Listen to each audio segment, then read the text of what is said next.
सभी को जय जिनेन्द्र। परम पूज्य आचार्य भगवंत शिवकोटि महाराज द्वारा विरचित मृत्यु पर लिखा गया सबसे प्राचीन ग्रंथ जिसमें संलेखना का वर्णन है, ऐसा परम पूजनीय परम आराध्य श्री भगवती आराधना ग्रंथादिराज का स्वाध्याय भव्योदय चैनल के ऊपर निरंतर चल रहा है। निरंतर जैनागम की गतिविधि से जुड़ने, जैनागम के शास्त्रों का विवेचन एवं जैन धर्म के बारे में जानने के लिए भव्योदय चैनल को सब्सक्राइब करें, लाइक करें, शेयर करें। आइए प्रारंभ करते हैं। मंगलम भगवान वीरो मंगलम गौतमो गणी मंगलम कुंद कुंदाद्यो जैन धर्मोस्तु मंगलम सर्वमंगल मांगल्यम सर्वकल्याणिकारिकं प्रधानं सर्वधर्माणां जयनं जयतु शासनं जयनं जयतु शासनं जयनं जयतु शासनं सिद्धे जयप्रसिद्धे चौविहाराहणा फलं पत्ते वंदिता अर्हन्ते वोच्छम आराहणाकमसो। जय बोले देवादिदेव एक ऋषि बड़े बाबा आदिनाथ भगवान की। संत शिरोमणि आचार्य भगवंत गुरुदेव विद्यासागर जी महाराज की। परम पूज्य मुनि पुंगव सुधा सागर जी महाराज की। भगवती आराधना ग्रंथादिराज की। आचार्य भगवंत शिवकोटि महामुनिराज की। कल हम पढ़ा रहे थे कि किस प्रकार से भगवान अरिहंत का वर्णवाद, सिद्ध भगवान का वर्णवाद, जिनवाणी का वर्णवाद और जिनेन्द्र भगवान का जो जिनबिंब है उसका वर्णवाद करने से हमारे लिए कितने बड़े मिथ्या का दोष लगता है। अब आगे बतलाते हैं कि एक वस्तु में परस्पर विरुद्ध धर्म असंभव है, अतः परस्पर में विरुद्ध धर्मों का आधार एक वस्तु का कहना सम्यक नहीं है। जो इसमें अभिरुचि रखता है वह सम्यक दृष्टि नहीं है, क्योंकि उसका ज्ञान विपरीत है। जैसे मरीचिका में जल की श्रद्धा विपरीत है तथा मिथ्या ज्ञान का अनुसारी होने से उसका चारित्र भी सम्यक नहीं है। जैसे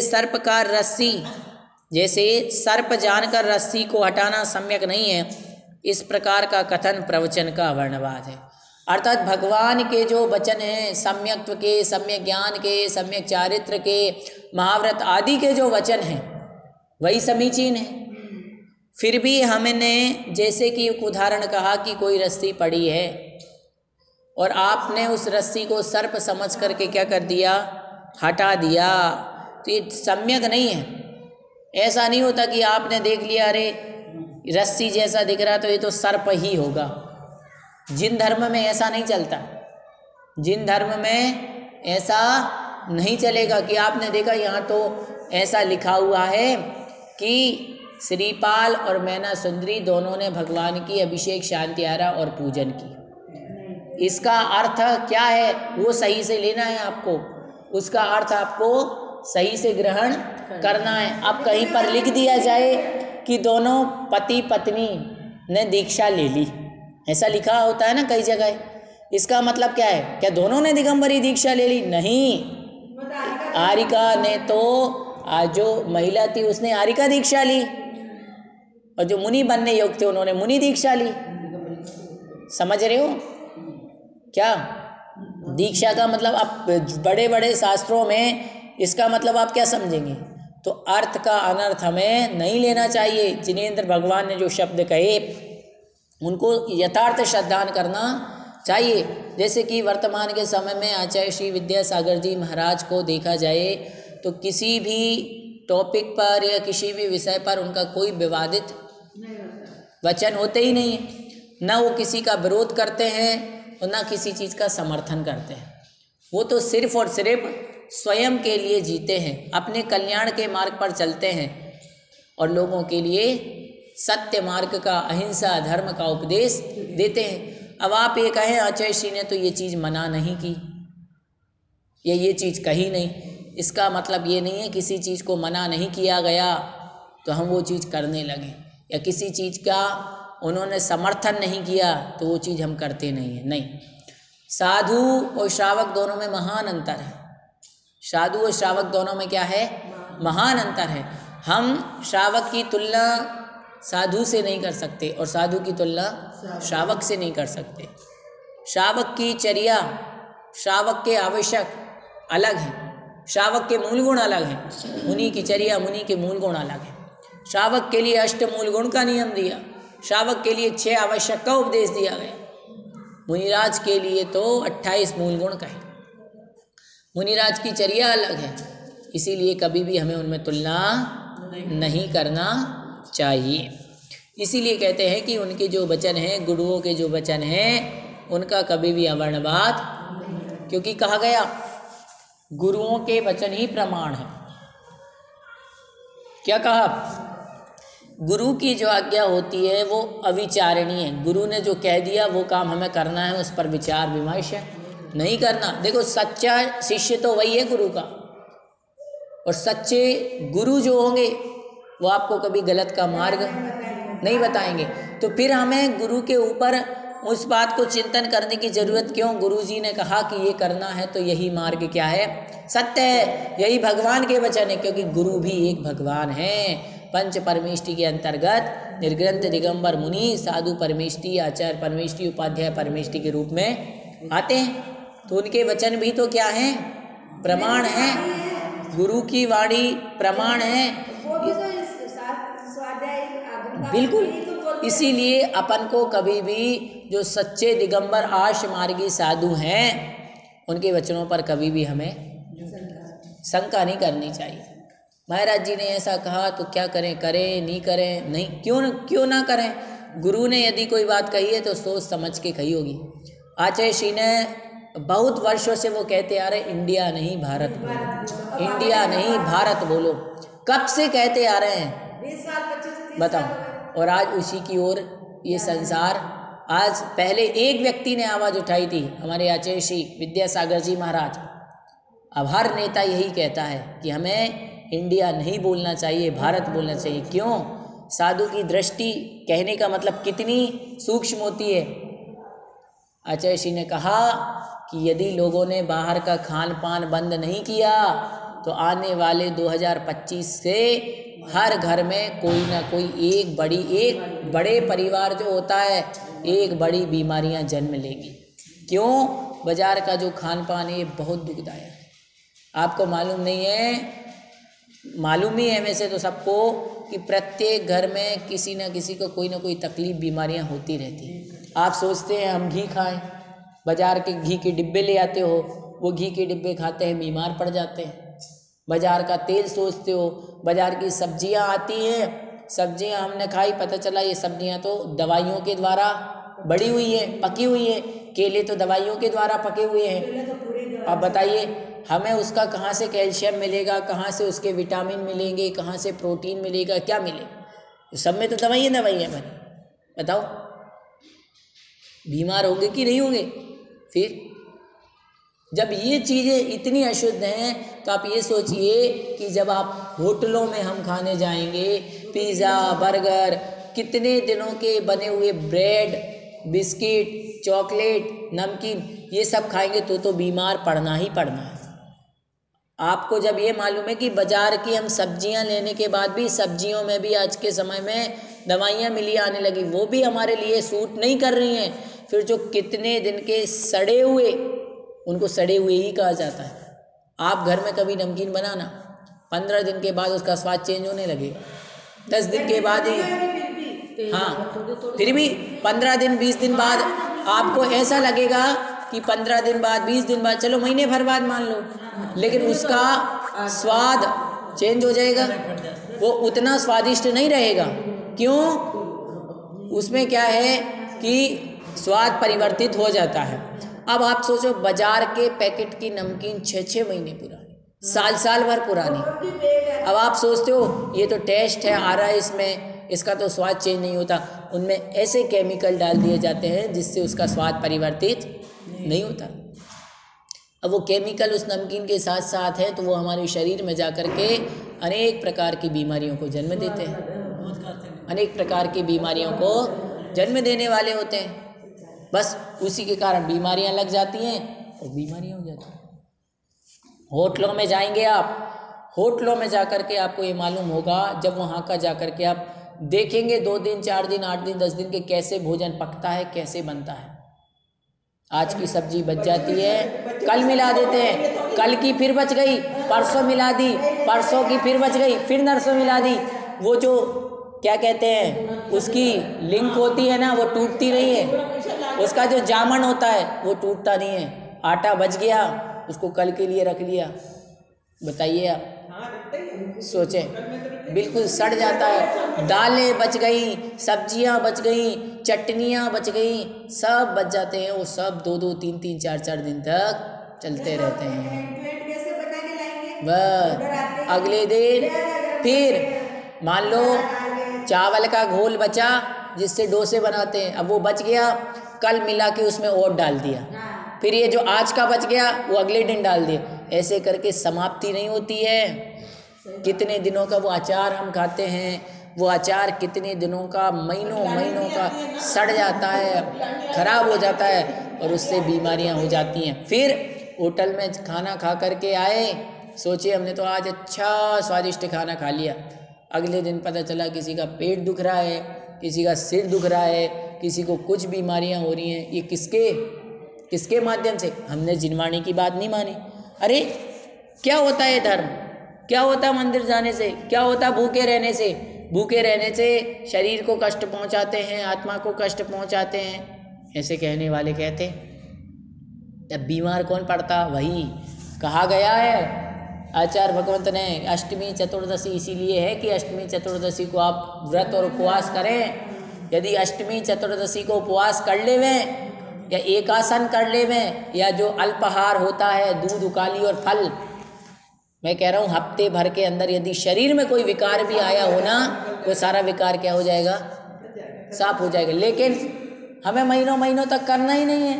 खाने वाले सुबह उठते हैं तो खाना शुरू होता है तो रात के 10 बजे तक खाना पीने का चलता है। बताइए, बच्चे देखो घर परिवार में रोटी तो सब्जी तो चावल तो वो उनको ग्रहण करना ही नहीं। बताइए, सुबह हुआ और सुबह 8 बजे 9 बजे स्कूल जा रहे बच्चे, आपने कुरकुरे पकड़ा दिए, चिप्स पकड़ा दिए, बाजार के कुरकुरे चिप्स नमकीन ये पकड़ा दिए। अब इससे क्या होगा? इससे क्या होगा? आप याद रखना, वो बीमार पड़ेंगे। सबसे बड़ा कारण आपको बताऊं, आज वर्तमान के समय में आपको एक बहुत अच्छी बता दूं, जैसे जो आपकी उम्र के लोग हैं, पहले के समय में पढ़ाई बहुत कम होती थी, 8वीं तक पढ़ते थे, 5वीं तक पढ़ते थे, 10वीं तक पढ़ते थे। लेकिन आज भी पुरानी महिलाएं किराने की दुकान पर बैठ जाए तो लाख का हिसाब यूँ कर देंगी उंगलियों पे, जरूरत नहीं होती थी। आज के समय यदि 15 क्लास पास करने वाला भी, सुन लेना पूरी बात है, और मैथ साइंस से पढ़ने वाला भी जब हिसाब करने बैठेगा तो क्या चलेगा? कैलकुलेटर। और कैलकुलेटर में भी क्या हो जाएगी? गलती हो जाएगी। आपको मालूम क्यों? पहले के समय के लोगों का दिमाग कितना तेज था, क्योंकि शुद्ध खाते थे, शुद्ध दूध घी खाते थे, बुद्धि अच्छी रहती थी। और आज गलत चीज़ें आप खाते हो, उससे बुद्धि भी हमारी क्या होती है? कम होती है, उसका क्षयोपशाम कम हो जाता है। इसीलिए कहते हैं कि भगवान के वचन हैं, भगवान के जो वचन कहे उनका श्रद्धा करो, अविश्वास मत करो, अवर्णवाद मत करो। कभी हम ये क्यों कहना, हमें इसमें जो चीज़ लिखी है हम ये क्यों कहें ये तो गलत लिखा है?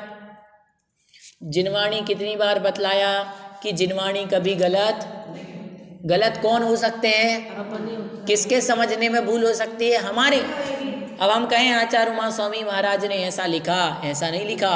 अब आप तो लड़ लो, कैसे लिख दिया उन्होंने? ना देवा, देव नहीं होते। आचार्य उमा स्वामी महाराज ने सूत्र लिखा, ना देवा, देव नहीं होते। बस, तो आचार्य पूज्यपाद महाराज ने कहा कि भैया आचार्य महाराज ने गलत नहीं लिखा, हमने समझा गलत है।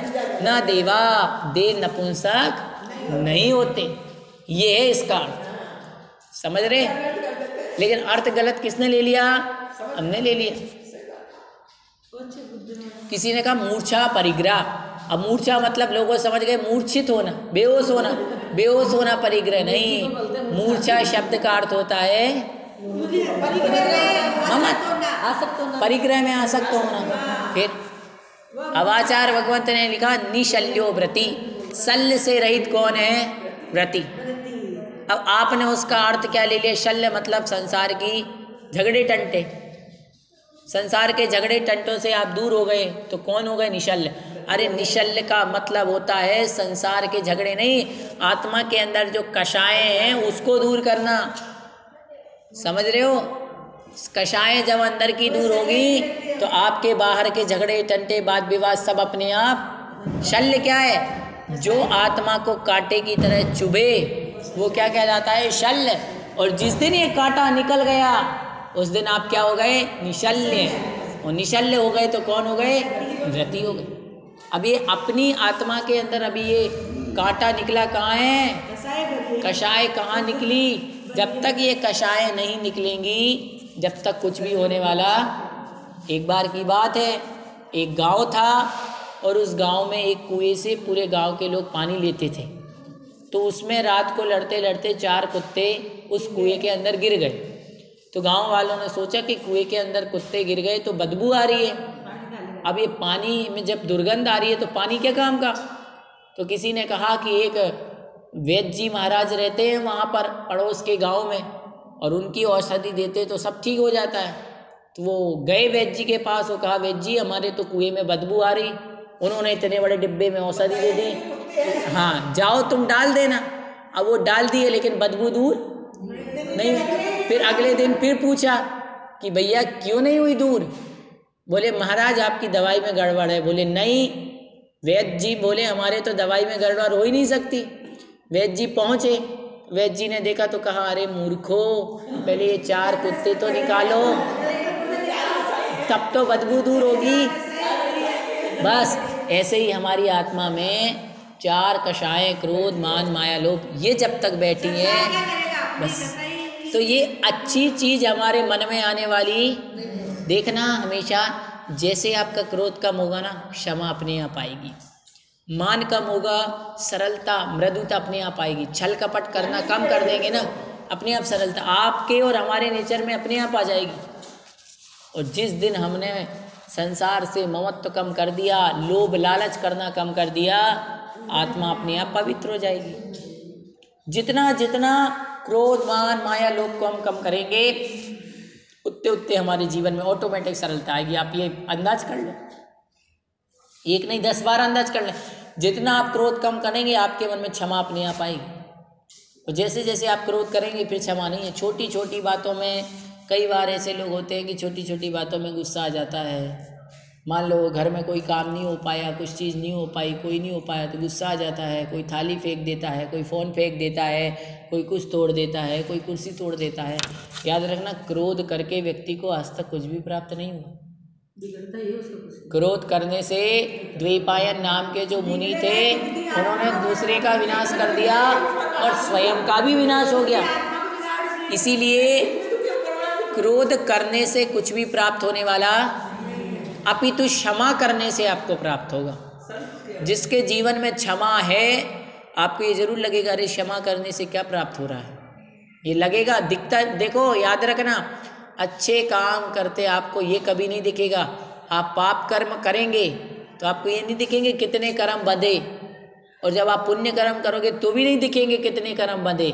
लेकिन जब वो पाप कर्म उदय में आएंगे तब पता चलेंगे, और पुण्य कर्म उदय में आएंगे तब। लेकिन याद रखना पाप कर्म उदय में आता है तो हमें खूब एहसास होता है, पुण्य कर्म आता तो हम एहसास नहीं करते। आज अपना पुण्य देखो कि अपन भगवान के दरबार में बैठ के स्वाध्याय कर रहे हैं, लेकिन अपन उसको मानते नहीं हैं। और अब भी हमारे कुछ दुख आ जाए, अरे भैया ऐसे कौन से कर्म किए थे जो उदय में आए। वो क्योंकि वो कर्म रुलाता है, जो असाता वेदनीय है वो रुलाएगा तो आपको बार बार याद आएगा कि हमने क्या ऐसा खोटा काम किया। लेकिन ये भी तो याद रखो कोई अच्छा काम किया, भगवान की भक्ति की तो हमें ये सब मिला।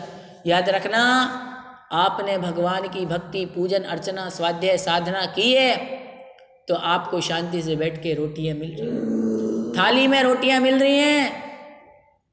नहीं तो कैसे रोटियां, जानवरों को कैसे रोटी फेंकते हैं लोग, जानवर कैसा खाते हैं, नाली का पानी पी लेते हैं, जूठा खा लेते हैं, खा लेते कि नहीं खा लेते। कदाचित हमने कर्म किए होते, हम दुर्गति में गए होते तो, मान लो यदि हम नीच कुलों में चले गए होते तो क्या खा रहे होते, सूखी रोटियां और प्याज और मिर्चियां खा रहे होते। लेकिन आज अच्छे कर्म किए, जैन कुल मिला, जैन कुल में भगवान के दर्शन करने का सौभाग्य मिला, अच्छे शरीर मिल गया, पूजा पाठ स्वाध्याय कर पा रहे हैं, संयम लेने की शक्ति है, परंतु धर्म में आगे नहीं बढ़ रहे। तो ये कमी हमारी है, समझ रहे हो, हमारा उपादान कमजोर है।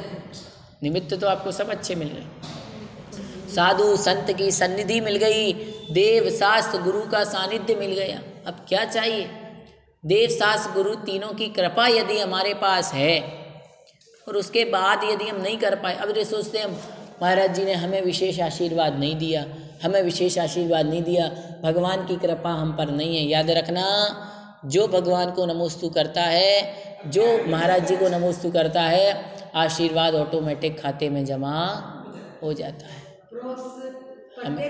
बस आपको एक बात बताएं, हमेशा याद रखना, महाराज की, साधु संतों की, भगवान की, सबको यही सोचते हैं कि सबका मंगल हो। अब सबके मंगल में हम भी आते कि नहीं, जानवर, पशु, पक्षी, अरे हमारा जैन धर्म तो वो है, हम तो ये कहते हैं कि जो नरक में रहने वाले, सड़ने वाले तिर्यंच भी हैं, प्रभु उनको भी सद्बुद्धि देना, उनका भी मंगल हो।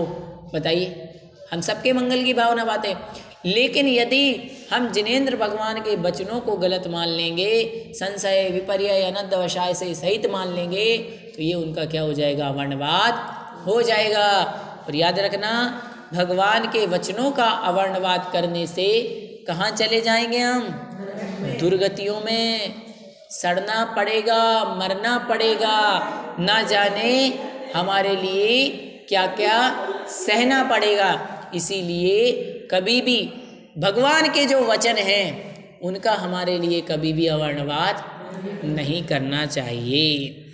आप कह रहे हैं कि इन संभव असंभव अवर्णवादों को दिखलाते हैं। पुरुष होने से राह चलते हुए पुरुष की तरह अरिहंत सर्वज्ञ वीतराग नहीं है।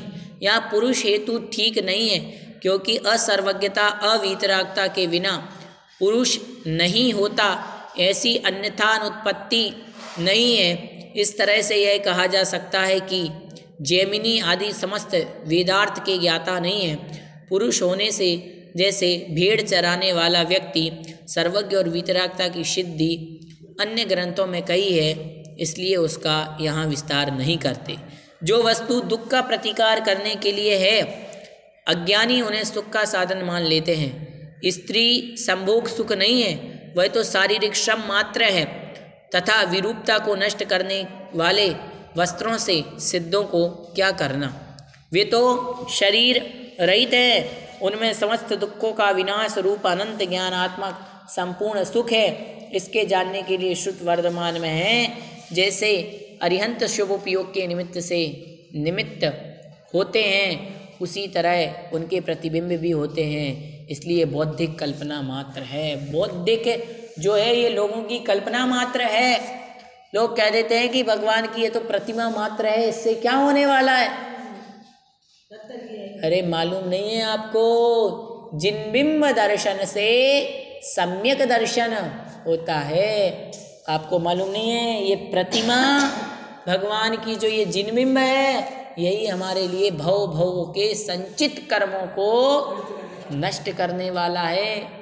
किसने कह दिया कि ये मात्र प्रतिमा है, मात्र मूर्ति है? आपको मालूम नहीं, इनके अंदर साक्षात हमने अरिहंत परमेष्टि की स्थापना की है, और इनके गुणगान से भव भव के कर्म, भव भव के जो बंधे हुए कर्म हैं वो क्या होने वाले हैं, नष्ट होने वाले हैं। इसलिए अन्य धर्म के लोग जो कहते हैं ये तो मात्र कल्पना है।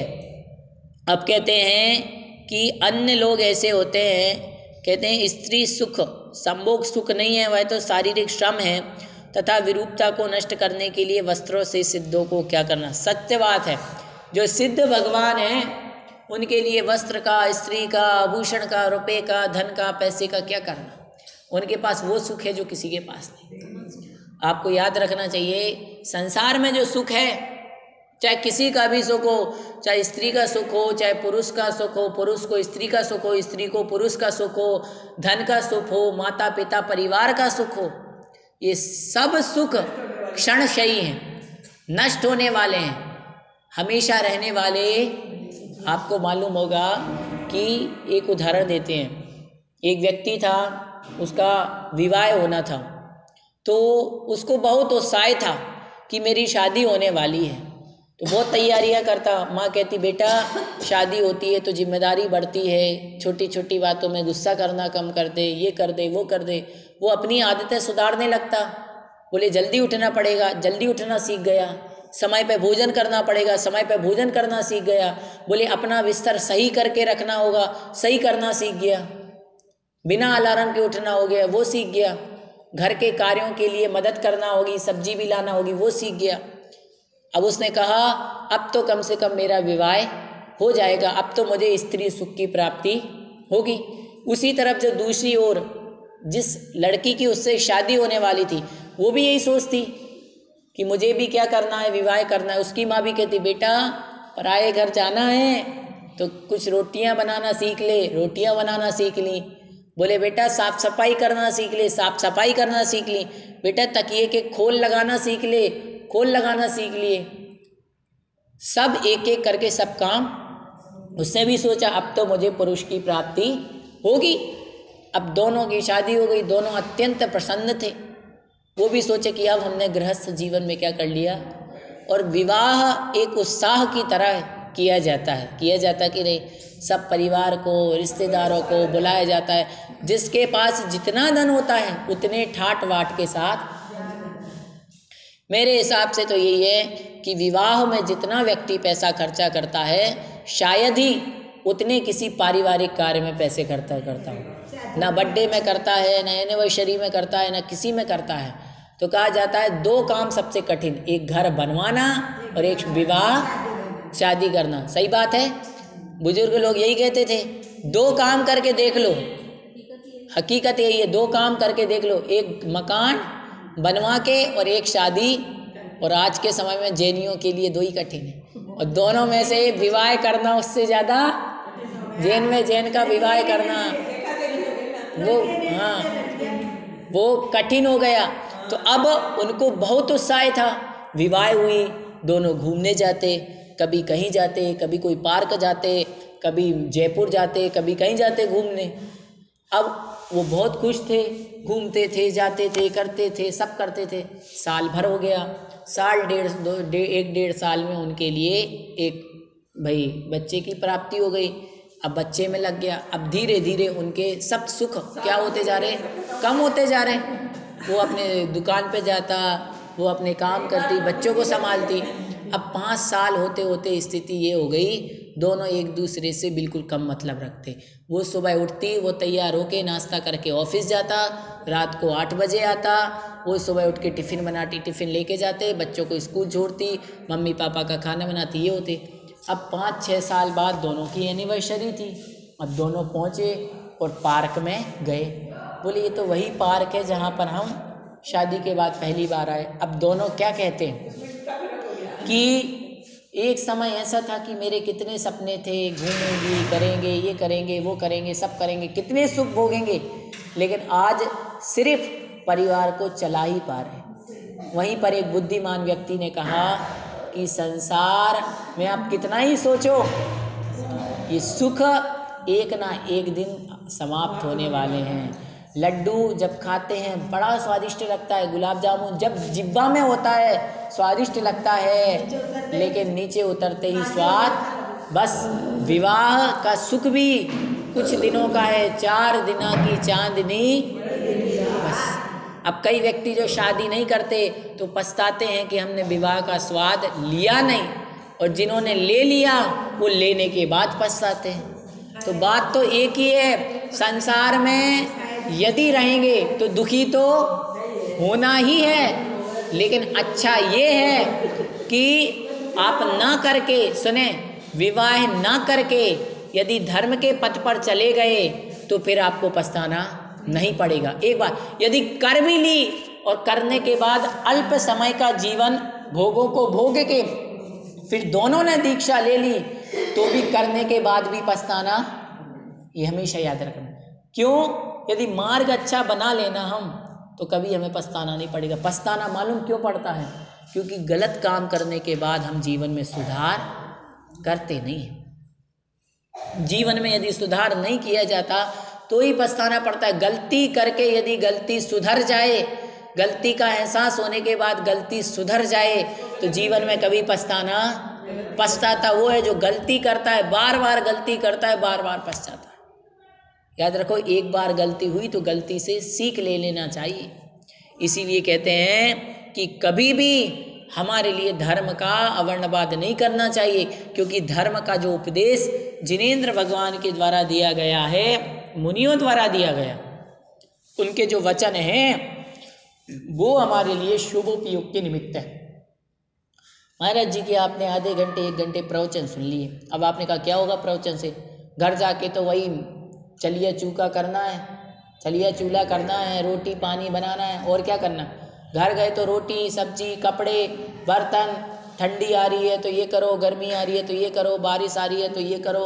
किसी दिन आटे पिसाना है, किसी दिन बेसन पिसाना है, किसी दिन दाल सुखानी है, किसी दिन पापड़ बनने हैं, किसी दिन खींचे बनने हैं। जब तक खींचे बने तब तक फिर से आटा ख़त्म हो गया। बताओ, कोई ना कोई टेंशन है कि नहीं? आज नमकीन बना, कल मिठाई बननी है, परसों रिश्तेदार आ रहे हैं, कुछ बनने। अब आप बताओ, गृहस्थी की दुख टेंशनें ख़त्म होने वाली हैं क्या? नहीं, कभी नहीं। हमेशा याद रखना, मंदिर की बात आती है ना तो हम लोग घर गृहस्थी के कारण हमें मंदिर में कटौती करनी पड़ती है, मंदिर के समय में कटौती करनी पड़ती है।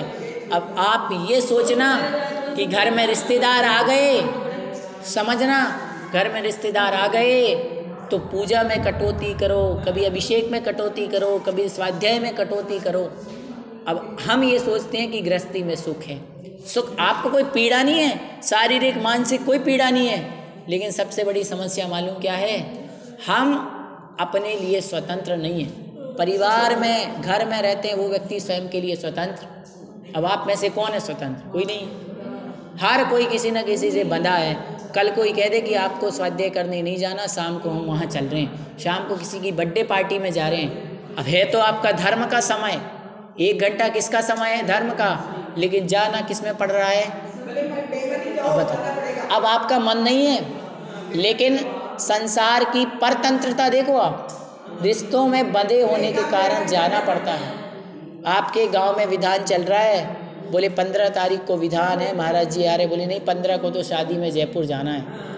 अब बताइए, जाना ही है, छोड़ सकते नहीं है। अब आपका मन कहाँ है? मन यहाँ है, लेकिन जाना कहाँ पड़ रहा है? अब ये किसकी परतंत्रता है? यही है संसार में, जितने रिश्ते बनाएंगे उतने ज़्यादा परतंत्र होते जाएंगे। ये याद रखना। समझ रहे हैं आप? 4 बेटे हैं तो जिम्मेदारियां कितनी जगह है? 4 जगह। 4 बेटे, बेटे के बेटे, पोते के पोते, सब आप सुन लो। जिसके 3-4 पोते एक जैसे हो ना, एक ही उम्र के, अब एक को आप चॉकलेट दे दी, दादी उसको तो दे देती है, मुझे नहीं देती।